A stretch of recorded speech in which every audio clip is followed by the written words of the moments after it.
দর্শক যারা বাচ্চা নিতে চাচ্ছেন, অলরেডি যাদের ডায়াবেটিস আছে, তাহলে কিছু প্রস্তুতির ব্যাপার থাকে। অবশ্যই প্ল্যান ওয়াইজ প্রেগনেন্ট হওয়াটা খুবই জরুরি, কারণ আনপ্ল্যান্ড প্রেগনেন্সি এখানে আপনার যেমন বিভিন্ন ক্ষতির কারণ হয়ে দাঁড়াতে পারে। সেজন্যই ডায়াবেটিসটা নিয়ন্ত্রণে রাখা খুবই প্রয়োজন, এবং সেটার 3 মাসের গড় 6.5% বা তার নিচে।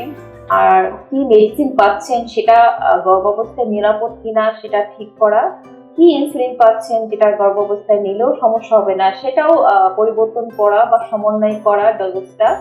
তাছাড়া অন্যান্য ওষুধ পাচ্ছেন কিনা, বিশেষ করে আপনার কোলেস্টেরলের মাত্রা নিয়ন্ত্রণের কোনো ওষুধ আছে কিনা, বা আপনার উচ্চ রক্তচাপ নিয়ন্ত্রণের কোনো ওষুধ পাচ্ছেন কিনা, এবং সেটা প্রেগনেন্সিতে সেফ কিনা সেটা দেখে সেটা পরিবর্তন এবং সমন্বয় করা খুবই জরুরি। এছাড়াও যাদের ডায়াবেটিস আগে থেকেই থাকে তাদের অবশ্যই চোখ পরীক্ষা করে দেখে নেওয়া, কিডনি পরীক্ষা করে দেখে নেওয়া কোনো সমস্যা আছে কিনা, যেগুলো গর্ভাবস্থায় অনেক সময় পরিবর্তন হয় বা অ্যাগ্রাভেটেড হয়, বা সেক্ষেত্রে দ্রুত ডায়াবেটিস নিয়ন্ত্রণে আনতে গেলে অনেক ধরনের কমপ্লিকেশনের সৃষ্টি হয়। সুতরাং অবশ্যই আপনি প্রেগনেন্ট হওয়ার আগেই এই বিষয়গুলোর দিকে নজর দিবেন, আপনার ডক্টরের সাথে পরামর্শ করে ওষুধের সমন্বয় করবেন। ধন্যবাদ।